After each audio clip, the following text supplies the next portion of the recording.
What's up, everybody, and welcome back to the Virzi Effect podcast show. My name is Paul Virzi, and you guys are listening to episode 514. I don't know what that makes for doing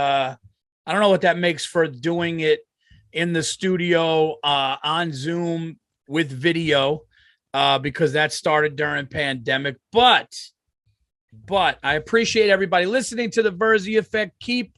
Keep subscribing, and you can get the Virzi Effect everywhere you get podcasts, iTunes, Spotify, all that good stuff. My guest today on the show is a friend, an old friend, somebody that I've been friends with in the business for a while now.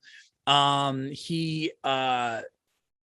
Need for Apologies, host of that podcast with Derek Gaines, which is going great. Philadelphia's own, man, dude, this dude is so funny. Keep it going right now for Dave Temple, everybody. And I said keep it going as if they were already clapping. I had to make sure I went along with it. I was like, oh, he's hosting. I said keep the clapping going as if you looked at him and said, oh shit, because your podcast is crushing it right now. And that is with Gas Digital, right?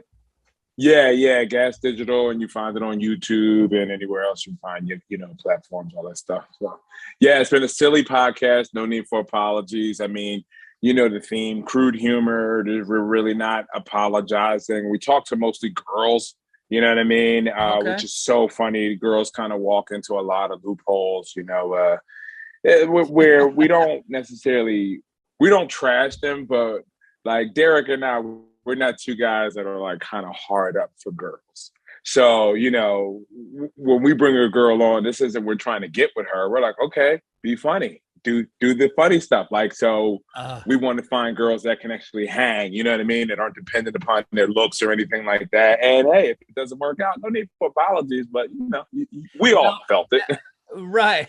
Now, when they come on the show, do they know that you guys are like, hey, this is not a test, but like be funny? Do they know that?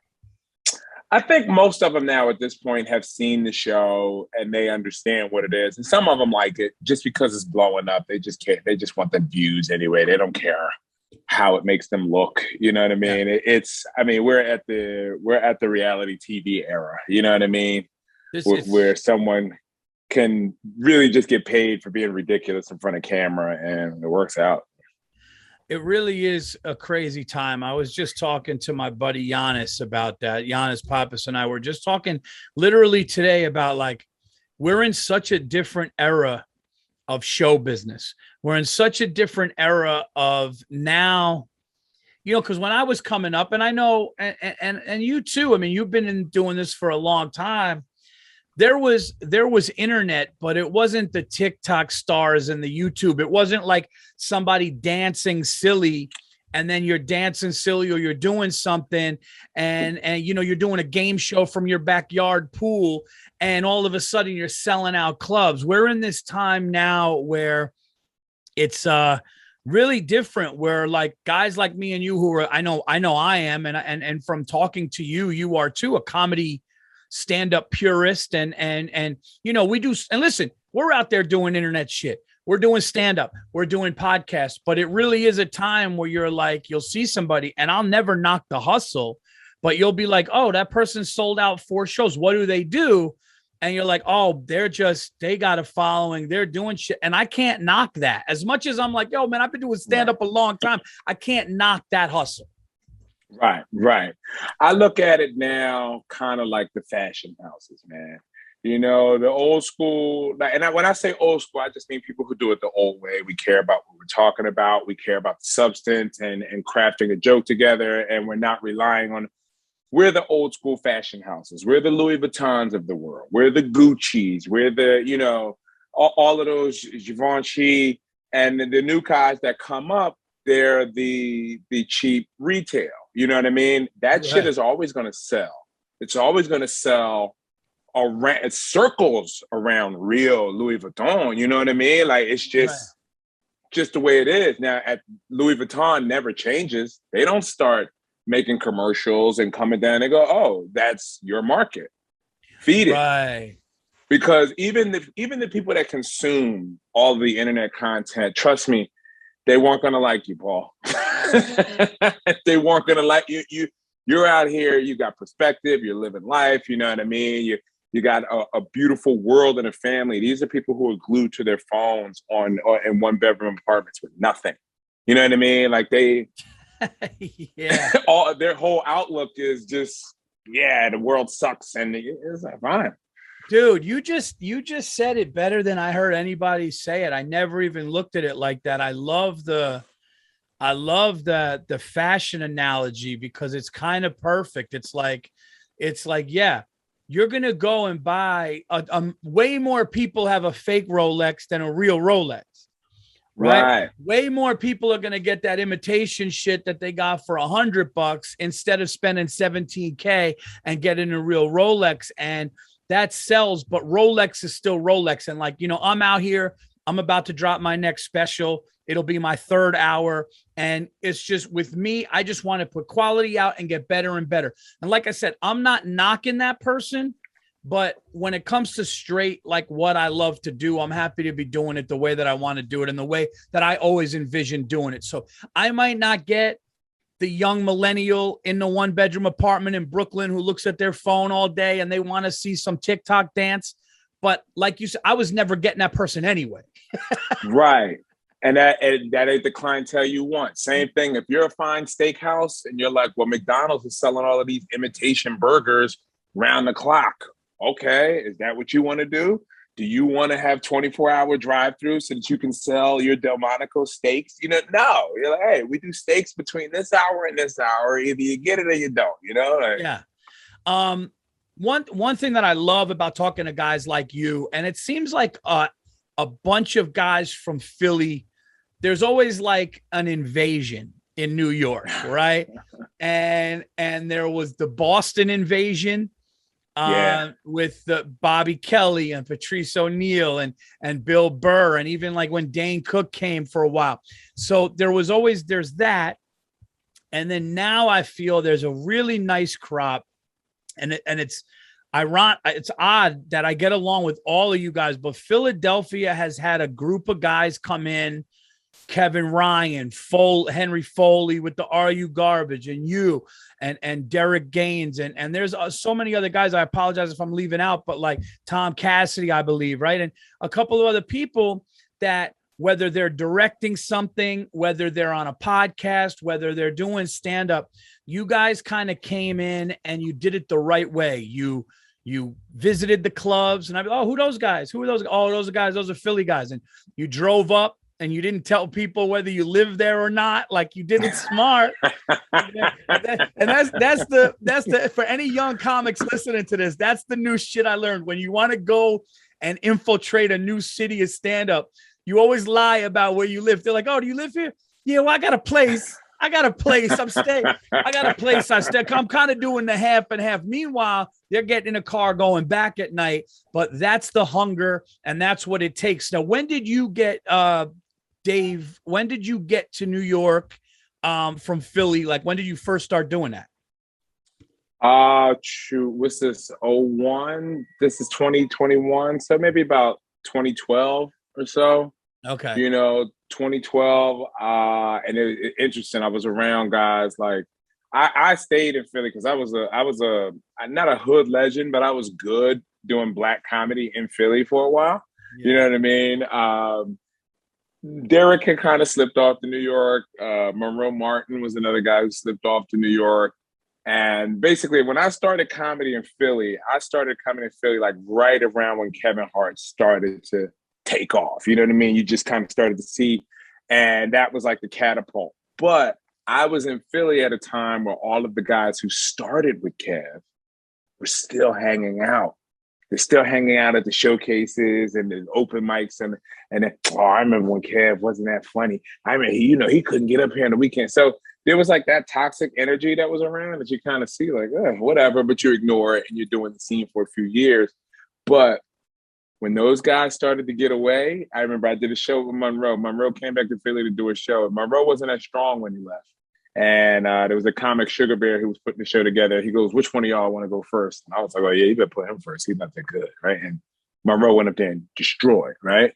And I'm seeing like that was happening. And I remember that still wasn't enough for me to go. It wasn't until I saw like Chris Cotton getting in a car and sneaking off to New York. And I'm like, oh no, you bastards aren't doing this to me. You're not going to leave me here in Philly going, I remember when those guys weren't that funny. You know what I mean? So like, I'm getting in the car. Fuck that. I'm going with you guys. You know what I mean?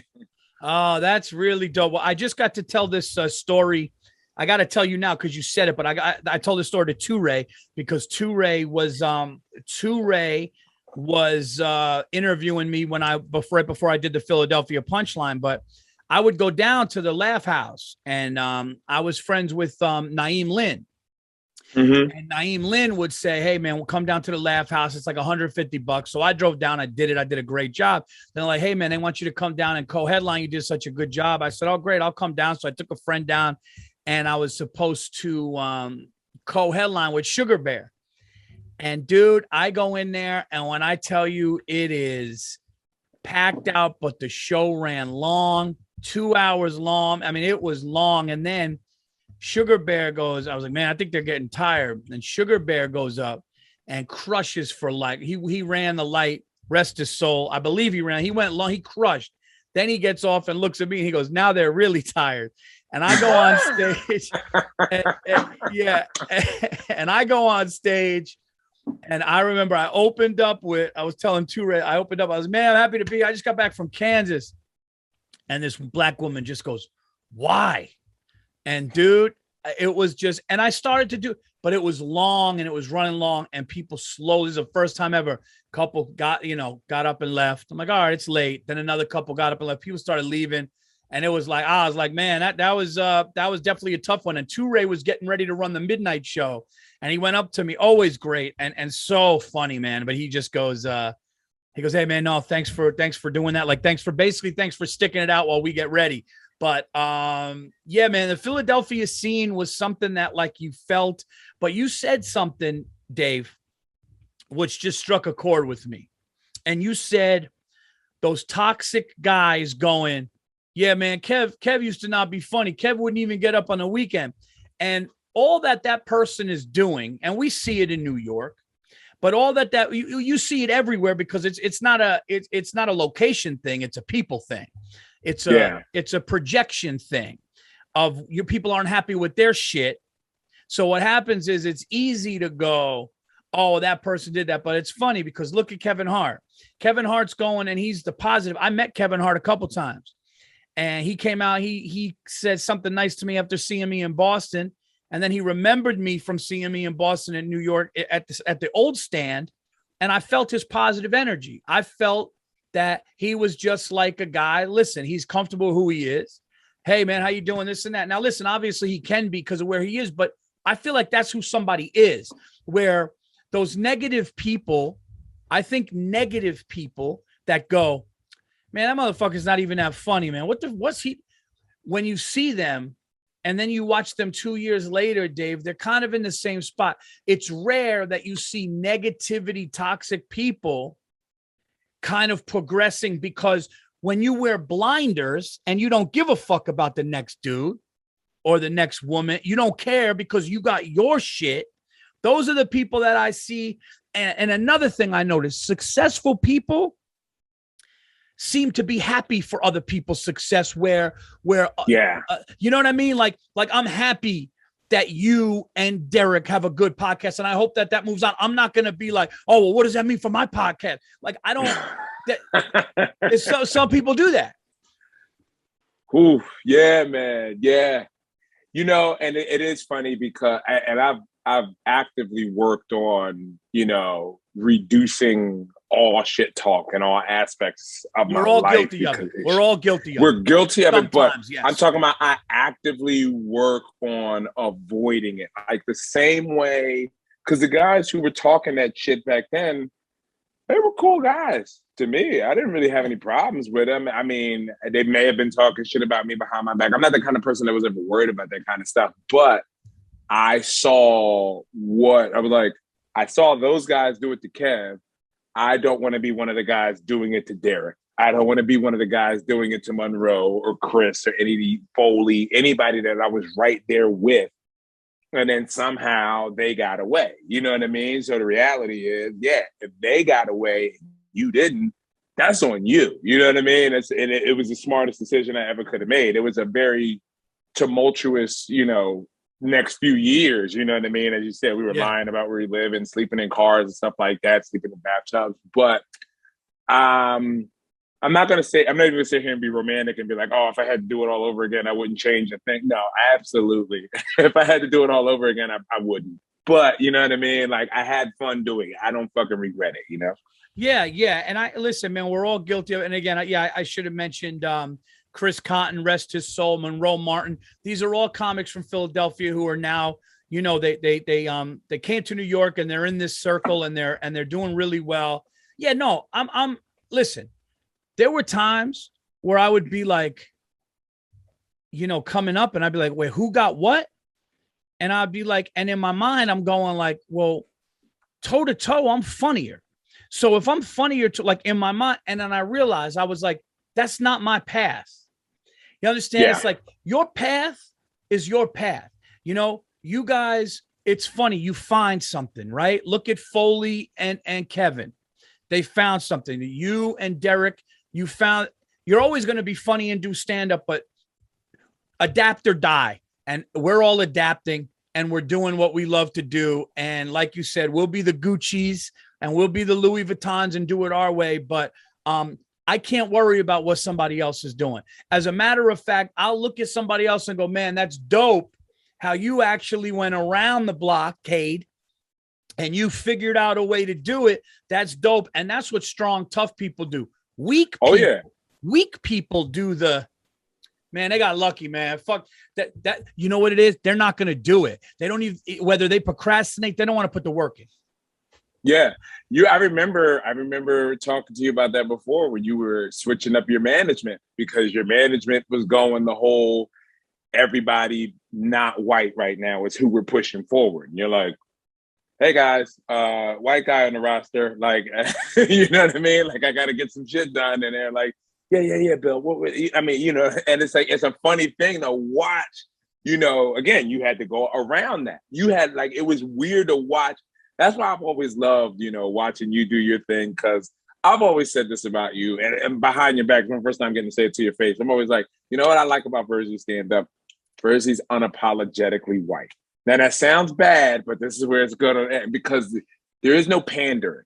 There is no like, oh, well, I have black friends. I grew up with black friends. Now, if you listen to Paul, you can tell what he grew up with. But Paul's just going to give you Paul. You know what I mean? I love the bits that you had about, hey, look, dude, I got a gardener. He's Mexican. I'm not apologizing for that. I'm white. I'm doing well. Yeah.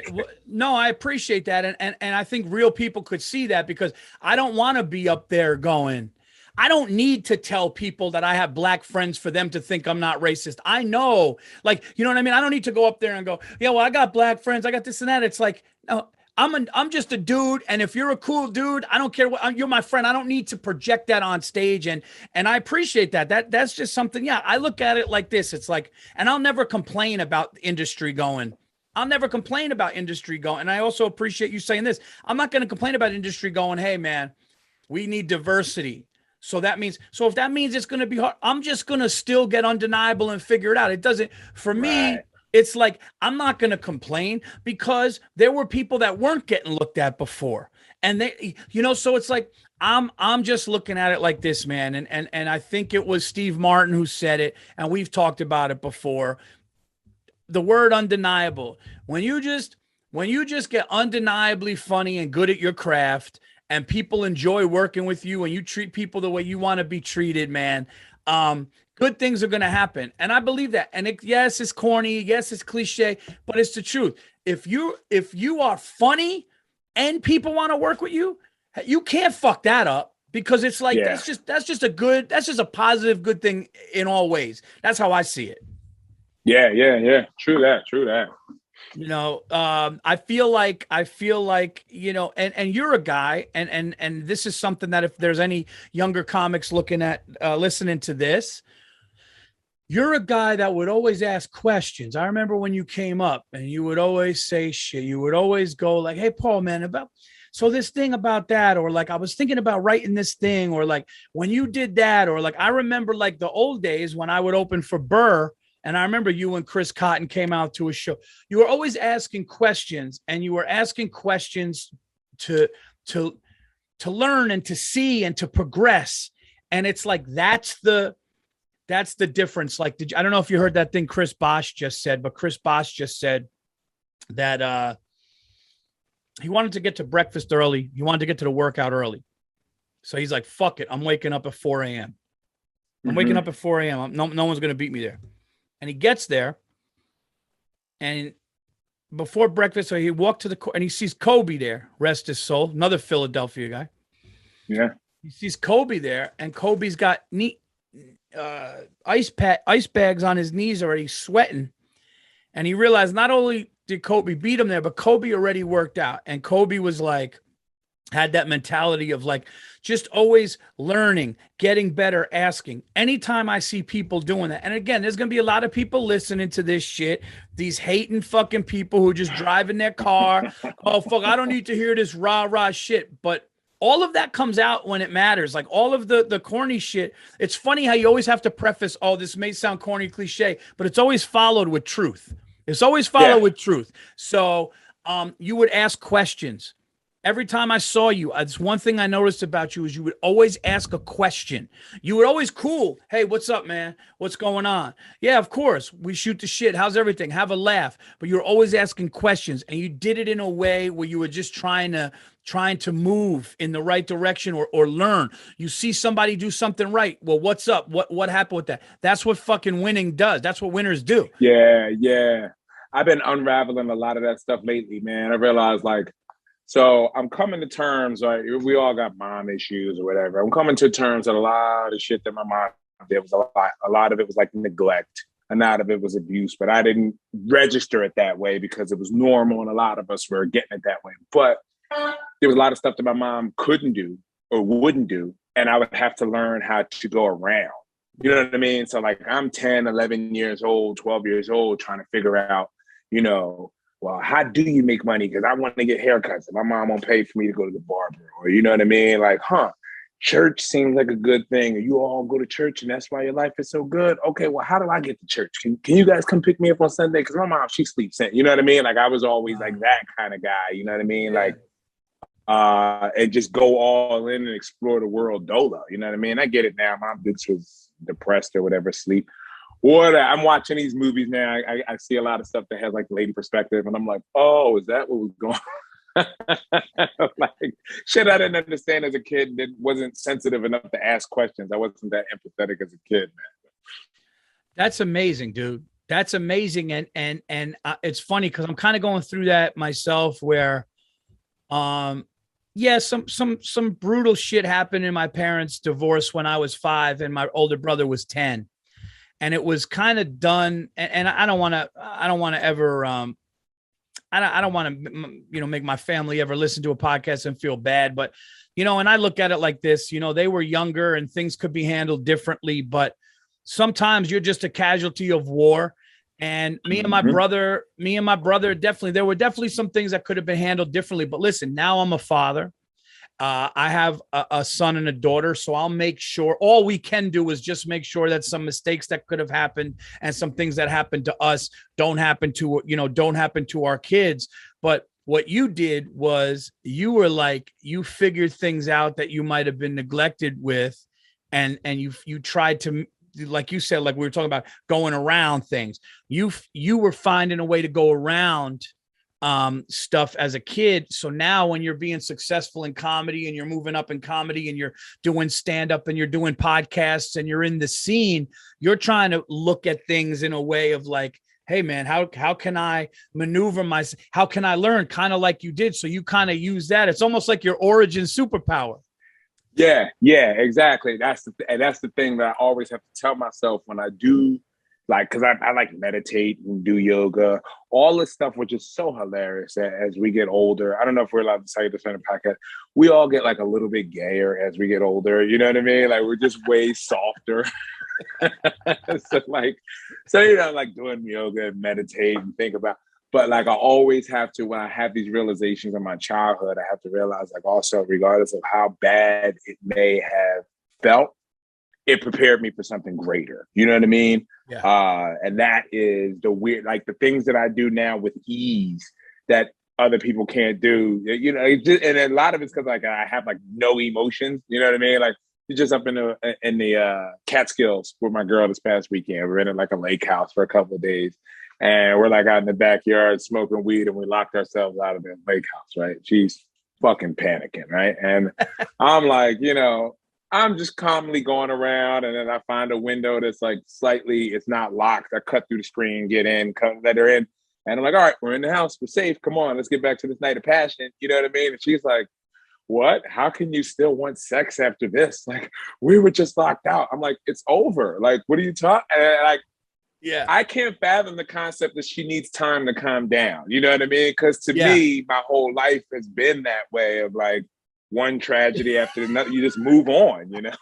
Yeah, no, that's a great story. Yeah, because like, and I also think that's a guy and woman thing, because like dudes are just like, all right, man, problem solved. Let's go back to, and a woman is like, no, I need to come down from this. Like, I need to like relax from this shit. You're like, I did it. First of all, I did it. We fixed it. We fixed it. Let's go back to the party. And the thing that pisses you off even more is because you look at it, you're like, this is all for you. I don't need any of this to come. Like, this is what you need to come. That's why we're here. So, like, you know, I'm sorry that there was a hiccup, but we got to get you back on track because yes, we could have stayed in New York and I'd have been fine, you know? And now you're a father as well. Yeah, man. Yeah, man. My daughter is a senior in high school, man. What? A senior in high school. It's wild. So my daughters are 18 and 10. You know, I got started young. You know, I had my first kid. I was 19. So she's watched me grow up. She's another one that my oldest, she saw a lot more because she saw me when I was younger. She saw me when I was still drinking. She saw me when I was poor, when my morals weren't all fully figured out. You know what I mean? Yeah. My younger one had a bit more of a stable thing, even though her mom and I were not together anymore and they moved out to Phoenix. There's still more stability, and it's amazing. The confidence in the little one is exponentially greater than the older one. You know what I mean? It's like, dude, regardless of what anybody tells you, like, yeah, it makes a big difference. You know what I mean? Just being stable, kids feeling safe, knowing that their parents are like, you know. Dude, it is. I was talking about that with somebody the other day. You know, when I hug my wife and my children watch it, they're like, I see them lift up. You see the security of children, whether their parents are together or not together, when it is a good, functioning, stable situation, the children have security. And when the children have security, they have confidence. And when they have confidence, they can go out and they can be productive and they can be happy and they can live like that. And that is one of the greatest things ever, because when they don't have that, when an insecure child is a dangerous thing, because then I think that's when they go to packs of people doing drugs. That's when they go to people who are also damaged and hurt, and they go, come with us because everybody else screwed us. Right. Yeah. Everybody else getting that validation. Yeah. Everybody else screwed us. So come with us. We're going to go here and we're going to do these drugs, and we're going to be rebellious because nobody can. That's when, and listen, man, I almost went down a road. I did do bad shit. I did do some shit that I'm not proud of. I did get in trouble. I always was respectful to my elders. I was always, parents loved me. Even police, when they would catch me doing something, they'd be like, man, you're a nice kid. What are you doing? But I did go down a road. Where I just wanted to hang out with the older kids. The older kids liked me and took me in. I came from a broken home. So I would, things that I'm not proud of, that whether they were illegal, whether it was just, experimenting with substances and drinking at a young age. all of those things, man. And I realize it's just because I don't think the stability. Now, I want my kids to want to chill at home with me and be like, yo, I'm going to play video games with my dad. And listen, go still have your friends and go do that. But I want them to know that this is like a safe, dope place to be instead of, oh, it's chaotic and I want to go somewhere else. But you got to be safe and dope. You know what I mean? And that's the thing. Like, you got to be consistently in a space where you're having a good time. Like, I realize that now. I wasn't a video game dad. It probably would have made me a better dad if I was a video game dad. You know what I mean? Like, just to stay home, like, you know, to know that your dad is in one place. You know what I mean? When he's not working versus he could be out. Like, I was still a kid. I'm out riding motorcycles. You know, I'm still a part of a motorcycle club back in Philly. You know, like, I wasn't an orthodox father at all. I think I was a pretty cool dad. I was definitely a cool dad. Like, my kid watched me live. Both of them watched me live. Even now, you know, they still see me out here chasing butt. And I don't know, man. I don't know whether the 9 to 5 straight edge dad. I mean, you live in an area where you see other 9 to 5 dads, right? Like, yeah, could you have been a 9 to 5 dad? You know? No, I mean, before I was doing this, I was in sales. And so it was never like a regular structured 9 to 5. I think if I was in the regular workplace, by the way, we got to get back to you riding motorcycles in a second, but okay. Yeah, I got to talk about that. But yeah, I think like if I was ever in the real world workforce and I was like a civilian just working, it would be something where like make your own hours, get your commission, do sales on your time. I don't think I can be told. I know that I can't be told to sit in an office or a cubicle, 1 hour lunch. Like, where were you? You're 5 minutes late from your lunch break. I couldn't live like that. I'll be, maybe this is the Sicilian in me, but I'd rather do crime. I'd rather work. I'd rather do some. Rather live on your feet than down on your knees. Yeah, I'd rather live on my feet and do some wild shit and be free than to be told, hey man, your lunch is from 12:30 to 1:30, and if you're late, we're docking pay and all. Fuck that. I mean, I just couldn't do that. Yeah, you got to respect the guy that goes, hey, look, what are my options? I'm choosing this one. Like, so wait a minute. So you're in a bicycle. I'm gonna call it a gang, but you're in one of those like meet. You got the jacket. Yeah. So this is still my cut. This is my club, Chrome Shell Posse out of Philadelphia. Is it still blurry? A little bit, but that's holy shit. That's cool, man. So you can see my cut. But yeah, man, I'm a part of a club. I got into bikes when I was a kid. Man. Oh shit. I got into bikes when I was a kid. You know, I'm Philly, so it's the dirt bike culture, all of that, man. You know, wheeling in the street as soon as you could, you know, get someone to let you on a 2-cycle, you know, 2-stroke dirt bike. You're wheeling up the block. The minute you were able to get your hands on some sort of sports bike and build it up, you would, you know. And we learned how to ride. We did a little bit of stuff with girls, and I got into like, you know, like riding around with the girls on the back. You know, I go to like Myrtle Beach for Black Bike Weekend, all that kind of stuff. I've lived all of that. As a matter of fact, Keith Robinson used to yell at me about that kind of stuff all the time because he was like, you let this motorcycle shit take you away from comedy. Like, where were you last week? And I was like, oh, well, I was in Myrtle Beach and it was Black Bike Weekend. It's like, dummy, you're supposed to be here. And I'm like, yeah, but there's nothing going on here, Keith. Like, no one's putting me up. I'm just sitting here around. He's like, yeah, you got to be here. And I'm like, I'd rather be in South Carolina. You'd rather be like, living a little bit. Yeah.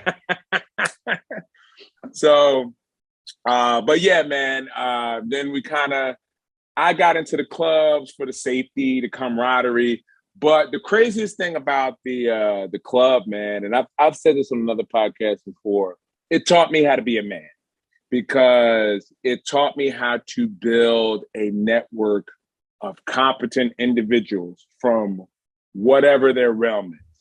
So based on my motorcycle club, I was the man of my household when I couldn't be the man of the household. When comedy wouldn't allow me to pay all my bills, well, I could still get stuff done because I had access to master plumbers. I had access to, you know, guys who needed security, like, you know, like you could eat, you could find. So it was more than just the camaraderie starts at the bike, but just like any other bike club or Sons of Anarchy, you see when someone has a problem, we solve it. You know what I mean? So if my That's dope. So problem it's was like a work, family. exactly. So you couldn't see the bottom of it because it was blurry. But, you know, the club is called Chrome Shell Posse. Our slogan is "We all we got," on or off the bike. You know what I mean? So, and for most of us, that is it. You know, most of us come, you know, there's people who come fresh home from jail. They have nothing but a bike. All right, come on. You know, we'll take care of you. You know what I mean? So it's been that kind of aspect. It was good. It was good. I'm not as active as I used to be because of the distance. Mostly just kind of pay dues at the moment. That kind of is behind me. Like I also realized because we would race, and I'm talking about we do like late night street racing, you know, 2 a.m. on a Monday or a Tuesday, like anything that you've ever seen in movies like Biker Boys and shit like that, they get it pretty close. They get it pretty close. We come out on a Monday or Tuesday late night when there's no traffic, and that's when we race. You know what I What? mean? And That's wild. this this is where money is made. You know what I mean? Bikes are bet on. You know, pink slips, all of that stuff, and it's a group effort. It was a whole other life, man. It was fascinating, man. But I realized it was suicidal. Like, and I think I've noticed this with analyzing, because bikes, they're all going to crash. There's any sports bike, they don't retire. They don't end up in some museum somewhere. Like no, they crash. It's either you're going to be on it or you're not. You know what I mean? So when you start going to these fish fries and these candlelight visuals day after day, all summer long, it's just, yeah, you know, or you always getting these text messages about biker down. And I've been down a few times myself. Um, After burying a good friend of mine in 2016 who taught me how to drag my knee and get my elbow down in the street and all that stuff like that, it was just one of those things where you're like, yeah, what are we out here doing? Wow. What are we doing? You know what I mean? Like, you know, when you go out on a Sunday night and then someone dies, and now you have to knock on this person's door in the middle of the night and tell like his wife and kids that he's never coming home again, and we're gonna try and sell some platters to raise some money to bury him. You know, you're just like, Jesus Christ, dude. We're idiots. We're children, and I had to analyze that behavior and realize we're suicidal. We Wow. just try to do it in a cool way. It's like how people smoke cigarettes. They're suicidal. They don't really have the balls to just end it. You know what I mean? So they take Wow. chances and engage in reckless behavior. But we all knew what the concept was. You know, we knew what the chances that we were taking.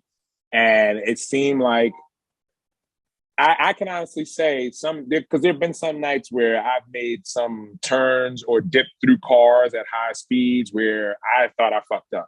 I'm like, oh shit, this is it. And somehow you dip and fall over and fall in between two cars and make it through this little hole, and you're like, oh my God, right? And that doesn't stop you. It's like enough to slow you down to come off the throttle for a few seconds until you hear the exhaust of another bike go right back, and you're like, and you're right back on it. You know what I mean? And it's Wow. insane.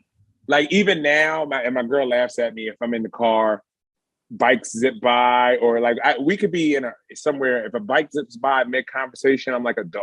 Just I gotta look, I gotta see Oh, what are they shit. doing, where they at. You know what I mean? So that never leaves. But yeah, I've my bikes are with my club in Philly, and I'm just like, all right, cool, we're done. Wow, man, that's fascinating. And I was going to ask, not to bring anything up, but I was going to say it's got to be dangerous. And you knew people that probably lost their lives doing it. And I've it's seen good people die brutal deaths that they did not deserve. At least you'd like to think they didn't deserve, but somehow you got to realize, well, if it happened, it was supposed to happen. You know what I mean? But yeah, I've seen some pretty gruesome shit out there in the road. no, I saw somebody on a bike. My stepfather saw somebody bad. Told me some things that he saw. What's the fastest you got? Have you gotten a bike up to? Have you been like 180 on the road or no? 189. My fastest bike was a What? 2002 Honda CBR, and it would top out at 189 on the speedometer. And The crazy thing is there were still bikes that pulled away from me at that. So like my bike, I have to run people down in the turns. I have to get all of my distance done in traffic and turns because there were a few bikes out there that I couldn't beat. So if there's any motorcycle guys out here who are listening, and I know somebody be like, what? But the 954 was one of the fastest production stock bikes. I know all of the stats, and you guys know it's not just about the bike, it's about the rider, it's about the balls. So there are bikes out there that I can't catch. Hayabusa, it's not going to happen. Not in a straightaway. That's a 1300. My bike was a 1000 basically displacement. The Hayabusa is 1300. One of my club brothers has modified his where he can reach 208. And at 208, the G-forces make him vomit. So like that guy, but like Yo, yeah, he's older though. He's old. He's an older guy. So realistically, his body just can't handle being sent at that speed anymore. You know what I mean? But, dude, I remember getting on my buddy's, my best friend's older brother's dirt bike and holding on, and he was flying. And I remember how that felt. I couldn't imagine, because I do like speed. Like I like going on jet skis and shit. And when you top out a jet ski, you feel like, even you could look at the speedometer and it says 55 and you feel like you're flying. I couldn't imagine what 150 on did you have like what's a Ninja? Is a Ninja a Honda or no? Ninja's a Kawasaki. Ninja's a Kawasaki.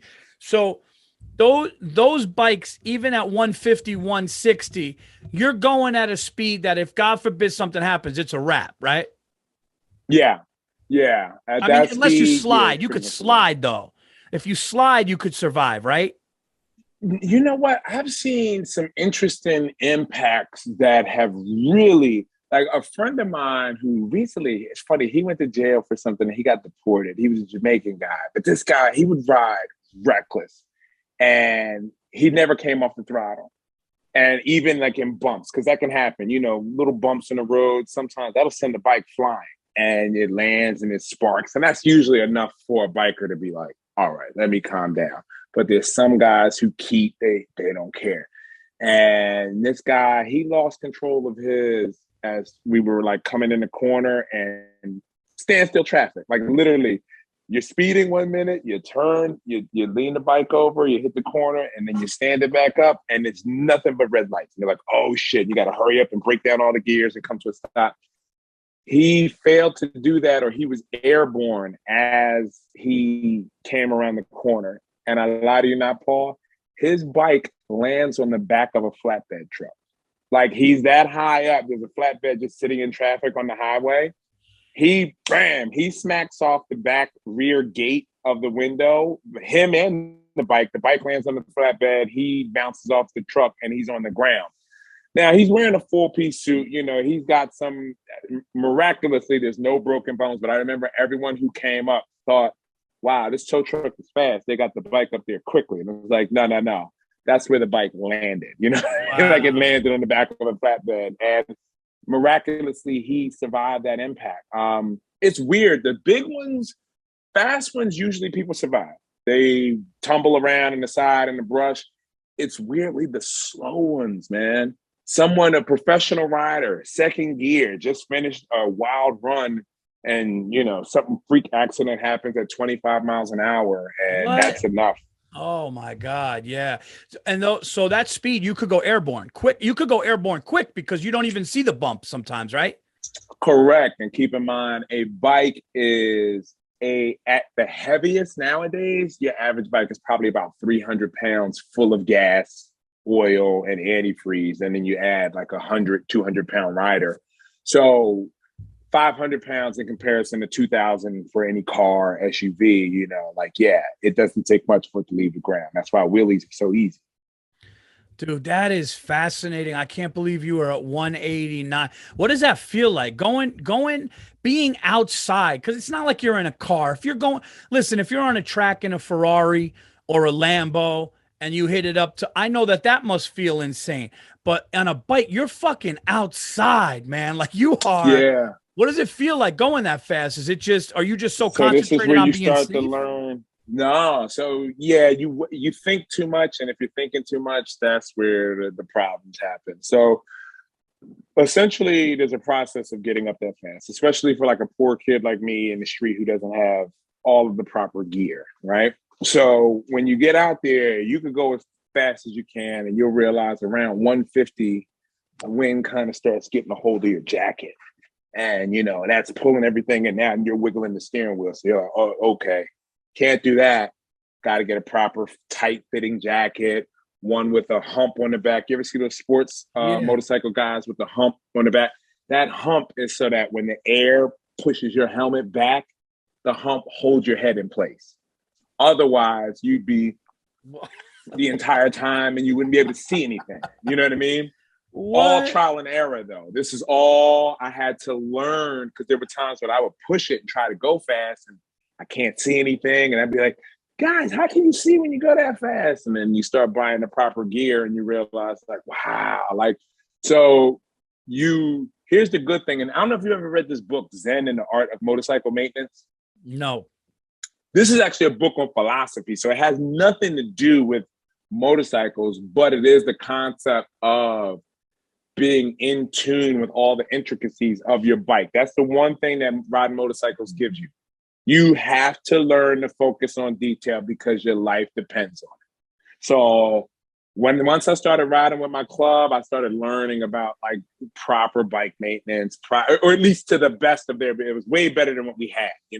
Once I started actually going to the track, which 2016, like once my friend Rashid died, we kind of made a vow, like, let's go to the track. It's supposed to be safer, but track days are very, very expensive. I don't know how those NASCAR guys do it.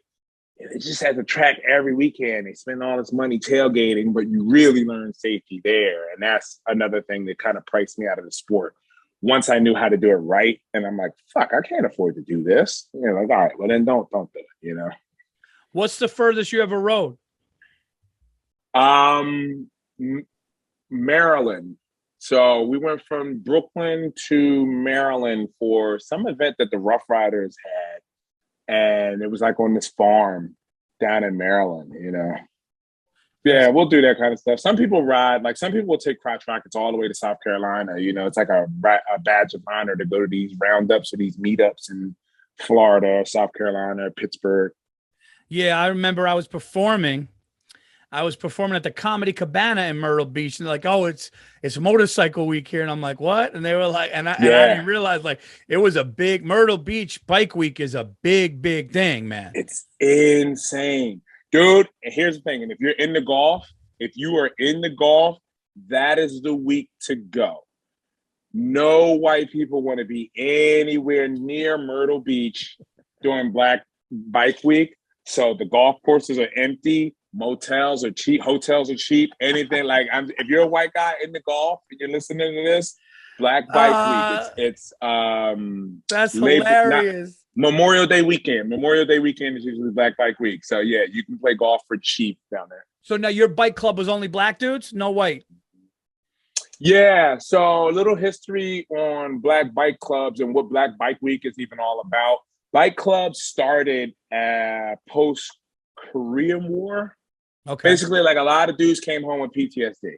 You know what I mean? And had like a nomadic nature. They didn't fit into society, and they were just kind of bonded by that bike. So that's where all those stories, like the 18 come, Oh these shit. road groups that just kind of, they got PTSD, they don't fit into society, and then just kind of roam around America. So most of them were bikers, you know what I mean? And they were into drugs, crime, all of that shit. So that's where the stigma comes from. But unfortunately, coming home from the war in Korea like that, you get back to America, they kind of get right back to being racist. So, as they're hooking up with some of their other hickey bike friends, and hey, well, this is the guy who was in the war with us. Fuck that. We don't hang out with the black dudes. So Black guys kind of had to start to find their own club, which that's where the Wheels of Soul comes from. So Wheels of Soul is like the first black club. Most black clubs have to, I don't even know if I can get in trouble for saying this, but most black clubs have to kick up to the Wheels of Soul, because without the Wheels of Soul, you don't exist. You know what I mean? Like white bike clubs were not allowing it to happen. They went to war for years just to get our cuts respected. You know what I mean? So Wow. there now it's not as segregated, but that's where the whole black bike community comes from, because there's another bike week in Myrtle Beach. That's the regular bike week. The Black Bike Week started as a result of that segregation. And it just, even though it's not like white people go to Black Bike Week, it just, that's where it came from, though, that original segregation. Right, the original, right, where it started from. I got it. Have you driven your bikes to gigs? Have you pulled up and done some stand-up sets and then get on your bike? Yeah. Absolutely. And That's dope. it's not a good idea, because for you to do it safely, for you to ride safely, you need to be wearing gear, right? So at least a jacket, a helmet. No one looks good coming out of a helmet. Your shirt's all wrinkled up. You know what I mean? So you just look bad. It looks badass once you finish and you get to get on the bike and ride away. But the sucky thing about bikes also, there's really nowhere important to go. Like, it looks good. I was just telling somebody this yesterday. That's funny. For you married guys who see a guy in traffic with a hot chick on the back of his bike, let me poke a little bit of hole in this for you. All right. All right. First of all, usually if the chick is wearing like flip flops or like Daisy Dukes, she probably hasn't been on a bike ever before. So that's a pain in the ass. You know, a girl underdressed, she has no idea the danger. She just wants to be on the bike, right? So having someone on the back that doesn't know how to hold on or isn't really engaged sucks, right? The bike itself, the engine is 225 degrees. It's right underneath you. So that heat Wow. is just rising, right? Wow. Also, you're in traffic. Most of the time when you see a bike with a girl on the back, it's in traffic, right? Not moving. Well, what's all around you? Exhaust. It's just nothing but carbon monoxide. So it's impossible to breathe. Like, a bike only does well on the open road and while it's moving. So if you're ever in a minivan with your family and some young guy pulls up with a hot chick and he's just sitting in traffic next to you, do not be jealous. He's not having a better day than you. Yeah. Yeah, he's breathing all that fucking, all those chemicals and shit. Like, she's gonna complain that her feet are burning. Yeah, she's gonna feel disgusting and dirty. So there's no sex as a result of it. Like, and the crazy thing is, girls don't even come to bikes anymore. It's mostly crackheads. Like, if you're at a gas station just putting gas in, it's just junkies that walk up to you. Man, I see y'all out there. Y'all be zoom. It's like, that's not the attention I wanted. Where are the girls at, man? Like, Zoom. Oh man, that's so cool. And it's like, it seems like, and correct me if I'm wrong, but it's like you kind of went from like your bike family, which kind of gave you something, right? Security, confidence, something. And then all the while parlaying that, going to your dream of stand-up. Or were the two at the same time, or was the bikes first and then it kind of went into comedy? oh no, it was all mixed together. So here's the fascinating thing: the president of my the president of my club is also a comic. So that's actually where I met. Like, I knew him through the comedy scene, and then when I found out that he rode bikes, I started coming around the club, and then I joined the club. Prior to that, I was always riding bikes independent. But yeah, he's a comic. He travels a bit, but he does mostly the urban rooms and stuff like that. But our club actually throws a comedy show. Since once we started to be more legit, and it was like, all right, guys, come on. We've all got kids. We've got a clubhouse where we want our kids and our women to be able to come in here and feel safe. Let's stop with the stolen bike parts and the drug running and the guns. Like, is there a more legit way that we can fund this thing? And we're like, oh, we got comedians in the group. So we'd start putting together these comedy shows where we would invite the community, which it was a tough gig, dude. 600 bikers in a banquet hall, all with those vests on, dude. Like, it was the most intimidating.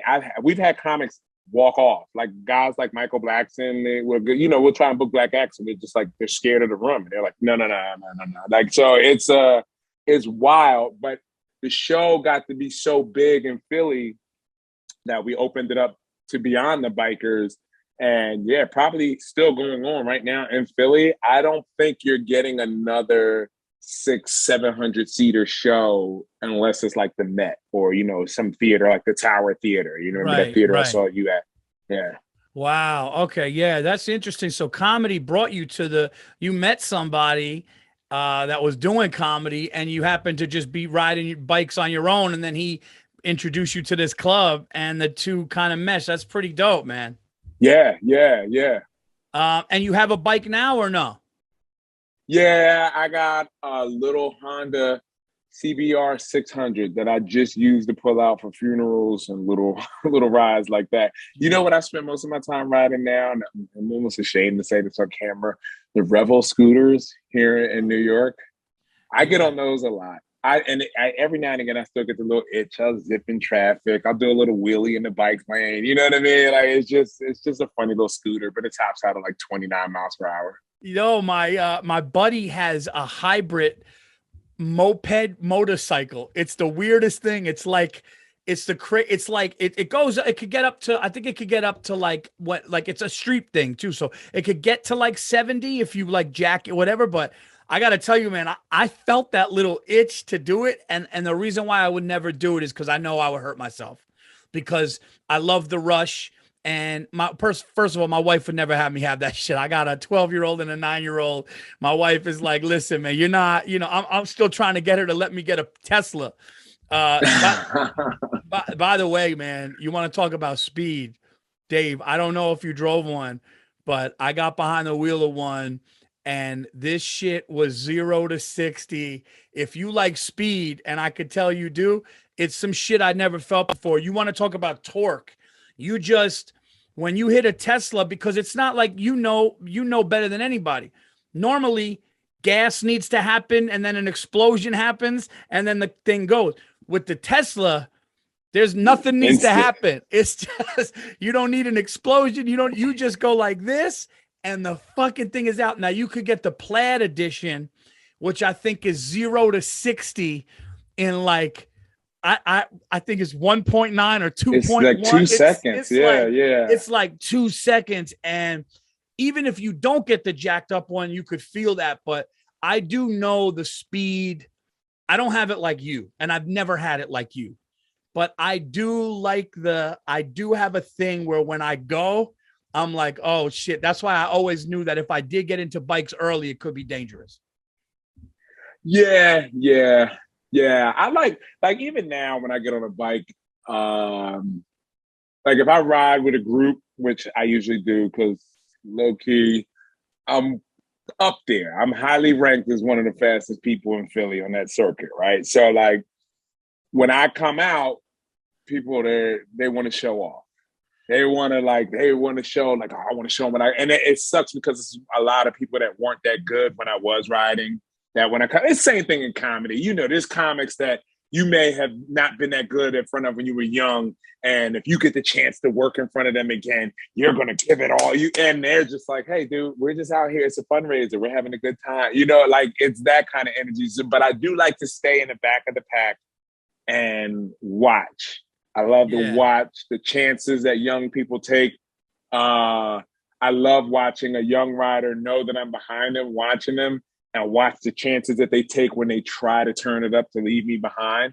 And it's so funny because I don't have any ego with it. My vice president rides like that. His name is Ghost, and he rides a Kawasaki. He's like, again, one of the fastest guys in the city, who I've never beat, but I think if we were to race, he'll let me win just to get that off of him. You know what I mean? Like he's like, you ever seen Ip Man? No. No, oh, dude, you'll love this fucking movie. Ip Man is like the guy who taught Bruce Lee. He's the best guy. He's the best at fucking kung fu, but he doesn't want to fight publicly because then people want to challenge him. Right. So he'll be like, "All right, you want to fight? Come on in the room, 1-on-1. Let's fight." And he'll fight you, show you that you can't beat me, and then he'll allow you to beat him, and then let you go out and tell everybody that you won. You know. Right. Yo, this is fascinating, man. You're the only comedian that I've really talked to. I mean, I know comedians that fly helicopters. I know comedians that, but you're the first person that, like, as far as like in in a bike club, going those speeds, doing that. It's really fascinating. And then to see you on stage, because you're so funny and you talk about your kids, and we worked together a couple times, and I was like, man, like I remember watching you, I think it was in Hartford. And I was like, and I never forget. I was like, oh man, I was like, Dave is funny, like funny, like funny, like on like this dude is really, really good at doing this. And I didn't know like about the bike thing. It's just interesting how like you could find people in this business, and all we know when we see somebody is them on stage talking about the shit they talk about, and maybe they have a family, maybe they don't. And then you find out that people have this whole other side of them, or life to them, or things that they do. And, you know, people like, even like people don't, when they looked at me, they probably thought I was just some Italian city kid talking shit. But really, like, I love being in the country, in the woods, away from everything. I like, you know, like, and you know, and I see you, and I wouldn't think that you were a guy that's into bikes and stuff. And that's the beautiful thing about what we do, is because the funny is what brings us together, but then the conversations really make us know each other. If that makes sense. Yeah, absolutely. Yeah, I'm getting there though. Like I said, I enjoyed that lake house visit last week. You know what I mean? Like I got a new girlfriend now who's introduces me to a lot of stuff that like was outside of my wheelhouse. Because trust me, there wasn't no black dudes going to the cabins on the lake. Even there, I was watching this. I'm like, dude, this is a Halloween movie just waiting to happen. This is how they all start. Like this is Friday the 13th. It's a full moon. There's leaves everywhere. We're gonna die. Yeah. Where did you guys go? Oh, you said Catskills? Yeah, the Catskills, man. It was dope, man. I like being out there, like, even though it wasn't like totally remote, like where we were, there was still like a highway off in the distance over the lake that we could see. And you kind of like, but I like the concept of they're zipping by and we see them, but they don't really know that we're down there. You know what I mean? Like Right. It just looks like trees and a lake, and then this little house through there, and we're watching. We're sitting here watching. Oh, that's really dope. So where could people see you, Dave? I mean, obviously, no need for apologies podcast with you and Derek Gans on the Gas Digital Network. And as far as your stand-up, is there a website? Is dates coming up, or in the city? Where could people see you? Yeah, so DaveTempleComedy.com is my website. I'm Dave Temple across all social media platforms. So the letter I, the letter M, DAVE, and Temple, TEMPLE, just like the university. Oh, so, I'm like I am. Yeah, the letter I, the letter M, Dave Temple. You know, so you can find me anywhere. You can even just Google that, and everything comes up. So I got 2 albums out, the first one and the second one. There's a video component to that on my website.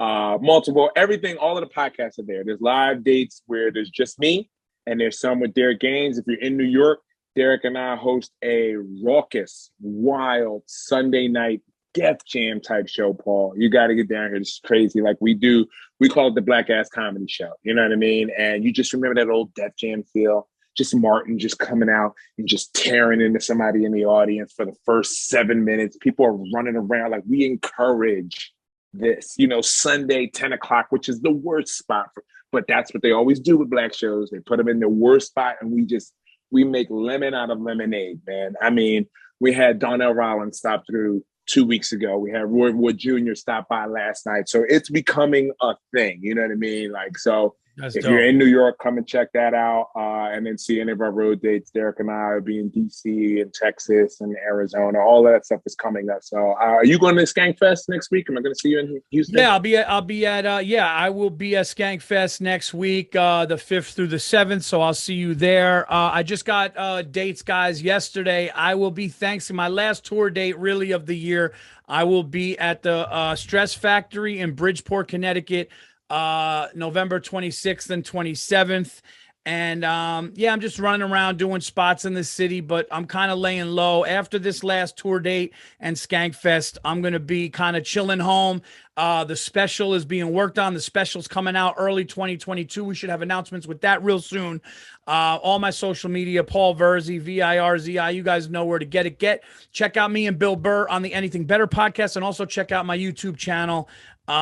Like and subscribe that. Dave Temple, such a pleasure, man. I could have kept talking to you. This thing, usually we only do 45 minutes, but this was such a great talk and fascinating stuff, man. So I really, really appreciate it. I'm sorry if I went too long. Yeah. No. I do want to thank you because you've always been a good dude. I want to share this story because I've always thought that this was impressive. And this is how I knew you were a stand-up guy. I knew Bill was a stand-up guy. My first time meeting Bill, it wasn't my first time meeting Bill Burr, but this is my time coming with you to see him at the Tower.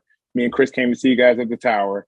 They were like, hey, come on backstage and hang out, which is great. And then you guys go, hey, man, we want cheesesteaks. We want cheesesteaks. Where can we go to get a good cheesesteak? I'm like, all right, cool. So you get a cheesesteak, which is fascinating because now you're following me and Chris Cotton through the bowels of South Philly, you know what I mean, to get a cheesesteak in the middle of the night, right? And I remember thinking, me and Chris, like we had to talk as we're pulling up in the parking spot. We're like, do we have to stand in line to get these guys cheesesteak? Like, you know, because we're like, are we willing to put ourselves, because we'll be putting ourselves really beneath them. I mean, it's kind of worth it, but it's not. And straight class act, you guys got out of the car like you weren't famous. And just like, yeah, dude, we're getting on and cheesesteaks and staying here like regular people. And I just always remember thinking, wow, man, these guys didn't make, like, you don't understand how many people would have made us stand in line and get them cheesesteaks. Now, you know what, man? And the thing is, like, I haven't opened for Burr in years, but we're such good friends. And we decided, since we're not going to do stand-up together anymore, really, just because I was moving on, headlining myself and doing my thing. It's like, well, we're such good friends and we talk on the phone so much. And Bill was like, dude, every time we talk on the phone for like an hour, it could have been a good podcast. I'm like, yeah, people love when we talk shit. So we decided to do that. But when we did work together in stand-up, the one thing that I knew people loved is, you know, and it obviously started with Bill because he was the one that was filling the arena. But when me and Bartnick would be with him, or when me and whoever would open for him, or it was just me and him, it was so low maintenance. It was like, we would go and people would go like, what do you want? Do you want everything? Or, well, what about like the guys opening? Like, what do they need in there? And we would always just be like, look, man, waters, a couple things to snack on. Like, and people were just like, you guys are so, and it's like, I always looked at that and it was like, yeah. And it's nice to see that. And I think a big reason why me and Bill always Bill never changed. Bill never changed. So anybody lives like, Bill is, you know, he's an iconic comedian. Bill is the same dude. And I always understood that. And I would hope to feel that, God willing, I can get to a certain level in this business, but I would never. So we were just thankful and happy that you and Chris were like, oh, go, this is the place to go, and just showed us a place to go eat. And another thing I loved, and anybody listening to this, look up Chris Cotton. Unfortunately, Chris Cotton passed, but such a funny, unique character. I love talking, but he said something, and this is how I know Chris was so real. And I'm glad we are giving him a shout right now. There was a podcast me and Bill did a long time ago where we were in a hotel, and Bill was in a bad mood, and I was in a mood, and I was drunk, and he was drunk, and he got a plate of fries, and I kind of went to grab one while I asked. And as I went to ask, like, I was like, yeah, let me get a fry. And he was like, no, you started grabbing without asking. Like, and he was half fucking with me. But then he saw that I got really mad. And he was like, no, you can't have one. I'm like, you're not going to give me a fight. This is bullshit, man. You're supposed to be my friend. And we got into this whole thing.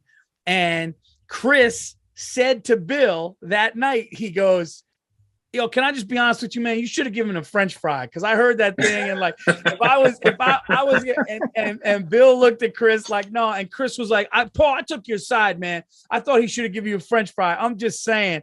And no, man, I always loved that dude. So guys, check out Not only the hilarious Dave Temple, and go and see him. He's in the city a lot. He's all over. But check out Chris Cotton as well. And yeah, man, thank you so much for being on. I'm going to run into you. I'm going to probably see you in the next couple of days. I was supposed to go down to the Stand and to Gotham tonight, but apparently they reached out and said there's flooding all down there. There's a flood warning until like 6, and I heard that it could be a nightmare. So I'm just going to go down and do my spots tomorrow. Looks like I'm going to be home because of all this water. So I'll see you soon.